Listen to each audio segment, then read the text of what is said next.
voudrais qu'on entende un autre extrait. À un moment donné, arrive Orson Welles devant son château. Une image très connue, c'est à la fin de sa vie, Welles. Au moment où on commence à comprendre comment vous avez composé, combiné votre film, on écoute Orson Welles.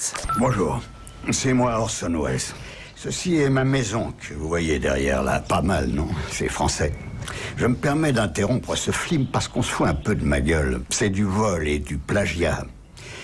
J'aime pas trop les voleurs et les fils de pute. Dans ce film, le héros meurt au début et des journalistes décident d'enquêter sur ses dernières paroles. Comme dans Citizen Kane. J'appelle ça du plagiat. C'est intéressant d'avoir mis ce dialogue-là parce que ça fonctionne comme une mise en abîme. Est-ce que vous avez l'impression d'avoir fait du vol et du plagiat ?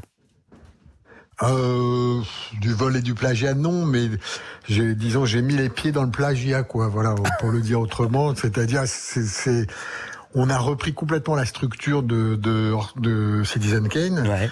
Mais pas pour faire genre on fait Citizen Kane, parce qu'en fait on faisait n'importe quoi, donc en fait ça permet, si vous voulez, c'est une structure où il y a un type qui fait une enquête, il va voir des gens et chacun fait un flashback. Ouais. Donc ça permettait vraiment de mettre toutes les conneries qu'on voulait et d'avoir quelque chose qui ressemble vaguement à une histoire. Ouais. Mais c'est pas un film qui repose sur son histoire, c'est un film qui repose sur ses conneries. Moi je pensais sur les dialogues et les vannes, etc. Dans ma question, je pensais plutôt à la forme, ceux qui vous ont influencé. Je pense au film situationniste. Je vais citer, pour faire le savant, La dialectique peut-elle casser des briques. C'était un film, vous l'avez vu, film 1973, absolument génial. Oui, bien sûr. Je dis bien sûr. C'est des dialogues situ, hyper intello, mais c'est des mecs qui font des combats de kung-fu qui se les disent.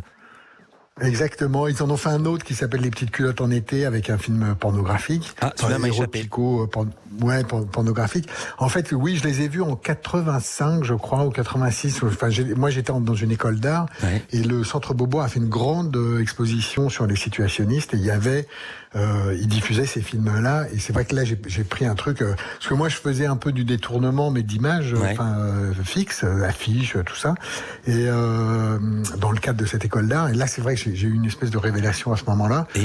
Bon, après, c'est des. Et il faut le dire. Si vous voulez, c'est des procédés, quoi. Bien sûr, et il faut le dire quand même que Michel Hazanavicius, vous avez été ensuite énormément plagié en France. Je pense à la séquence message à caractère informatif qui passait dans Nulle part ailleurs, ou une séquence dans Touche pas à mon poste dans laquelle il refaisait les dialogues de Derrick. Vous étiez à la base de ça en France. Oui, un peu par hasard. Je dirais pas qu'on a été plagié. Je pense que, comme je vous disais, c'est un procédé qui a été très démocratisé avec l'arrivée du net et la possibilité de jouer avec des images. À l'époque, en 93, jouer avec des images, c'était compliqué. Il fallait des appareils un peu compliqués et tout ça. Et maintenant, avec le net, c'est à la portée de tout le monde. Donc, le procédé s'est démocratisé. Honnêtement, je parlerais pas de plagiat, quoi. Voilà. Et à l'époque, il fallait surtout, et aussi, un bon avocat.